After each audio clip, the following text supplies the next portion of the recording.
Por çfarë po vjon në dëshminë e tij? Çfarë ka thënë konkretisht deri tani James Rubin dhe pyetjet dhe përgjigjet e deri tanishme në një seancë të dëshmisë së tij që ka nisur një ditë më parë. Kemi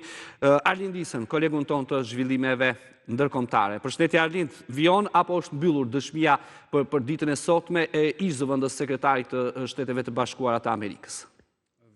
Në fakt, momentet që komunikojmë bashkë në Ertil, trupi gjykues ka dhënë një pauzë, rreth 20-30 minuta për të rikthyer. Është pauza e dytë që zhvillohet në seancën e dëshmisë i zyrtarit lart amerikan Rubin, kjo gjatë ditës së sotme,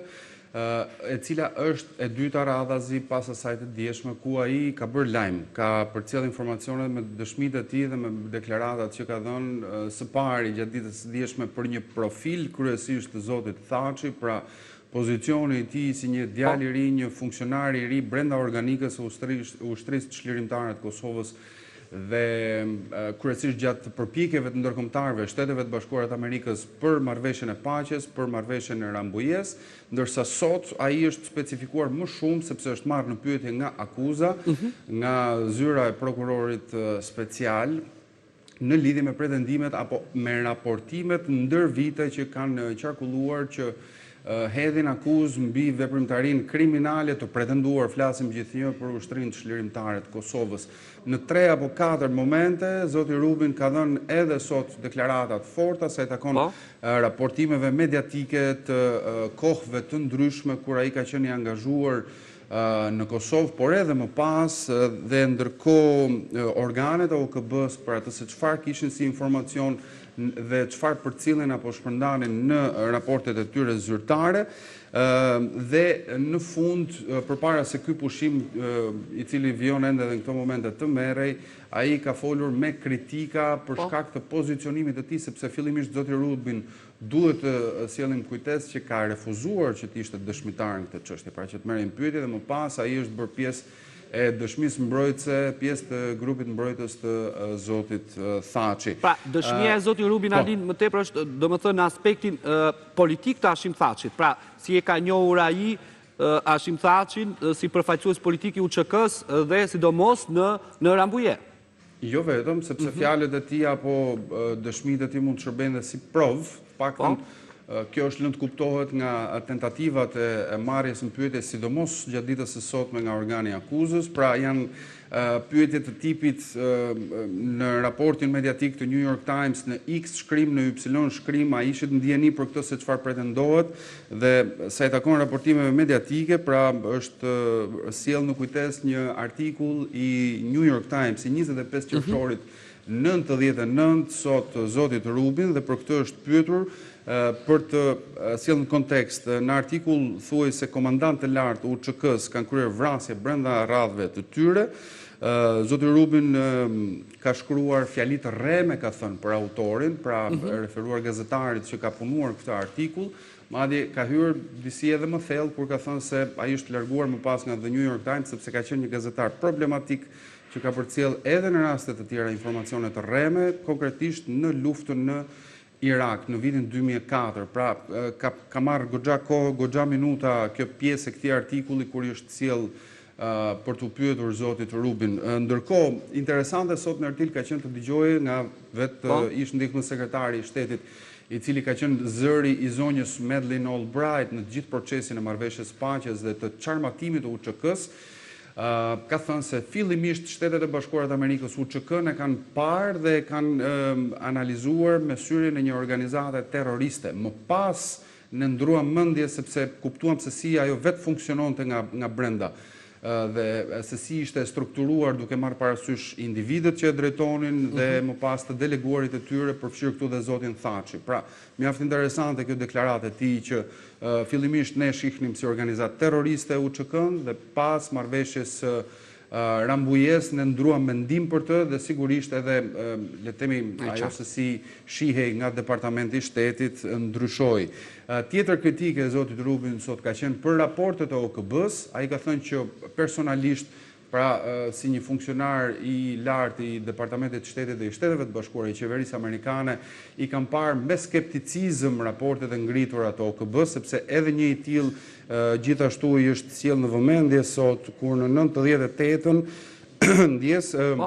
një raport i OKB-s fliste për rrëmbim civilësh serb, shqiptar dhe rom dhe të oficerëve të policisë serbe dhe ishte një krim që i atribuoi zyrtarëve të UÇK-s. Këtu zoti Rubin ka thënë që unë më shumë besoja raportet e Kryqit Kuq, pra le të themi në pjesën e të drejtave të njerëzit apo të aspektit humanitar se çfarë raportohej nga kriza në Kosovë sesa raporteve të OKB-s dhe në fund ai ka lëshuar për ta përmbyllur dhe kritika ndaj vetë speciales, pra vetë prokurorisë speciale, ai ka thënë që është e pakuptueshme sepse Hashim Thaçi që në kohën që ka qenë në pushtet në drejtim të Shtetit të Kosovës ka kontribuar për ndërtimin e kësaj gjykate dhe ndërkohë ai qëndron prej 5 vitesh në paraburgim. Pra kjo nuk është ajo se çfarë Madeleine Albright kërkonte kur ngriti gjykatën dhe propozoi ngritjen e gjykatës, sepse është në shkelje të së drejtës, të shtetit të së drejtës dhe të së drejtës në tërësi, tha Rubin, gjithnjë duke pozicionuar opinionin personal, pra në gjykimin tim ka thënë. Ndalemi pak në Gaza, vijon pushtimi toksor i Izraelit në Gaza ka zhvendosur popullsisë të kontrollojë një pjesë tashmë të territorit dhe a ka reagime si nga OKB-ja ashtu dhe nga Shtetet e Bashkuara të Amerikës dhe Bashkimi Evropian, ndërkohë që vetë Rubio dje ka qenë dhe është takuar në Izrael me Netanyahu. E vërtet, ushtria izraelite në Ertil që për javën së kaluar ka intensifikuar me një plan të ri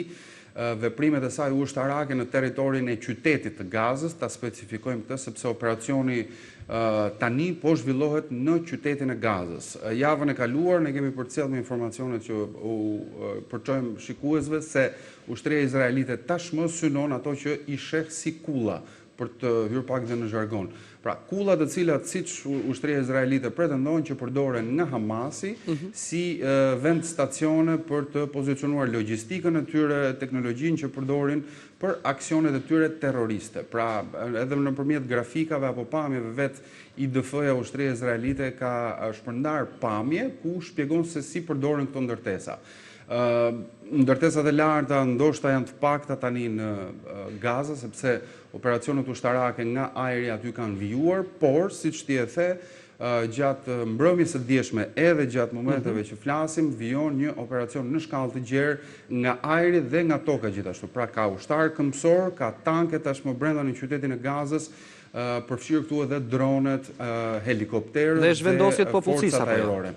Ka një zhvendosje sipas raportimeve në mediat ndërkombëtare, ka një zhvendosje masive, jo vetëm gjatë ditës së sotme, po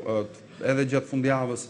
edhe ditëve të kaluara, sepse të gjithë janë të pashpresë dhe po arratisin për të shpëtuar jetën e tyre. IDF-ja thotë se ka në kontroll 40% të territorit të qytetit të Gazës, ka reagime ndërkohë, duke qenë se edhe ti i përmende, Netanyahu thotë se nuk ka më kthim pas. Ai dje është takuar me sekretarin amerikan të shtetit Marco Rubio, i cili edhe ky ka dhënë një deklaratë të interpretueshme. Ka thënë se koha që kemi në dispozicion për të arritur një marrëveshje paqe e armëpushimi ndoshta me Hamasin është shumë e limituar tashmë. Nuk kemi më muaj në dispozicion, mund kemi maksimumi javë, ka thënë Rubio, ditë ose javë në dispozicion dhe ka thënë ende Katari mund të luajë një rol të rëndësishëm në ndërmjetësim, në negociata për të arritur drejt një marrëveshje armëpushimi dhe vizitën e Izraelit ai ka pasuar me një udhtim drejt Katarit. Ndoshta këto do të jenë përpjekjet radhës të sekretarit amerikan të shtetit për të parë mundësinë ende për të finalizuar një marrëveshje armëpushimi që lufta, të paktën armët të mos shkrehen më dhe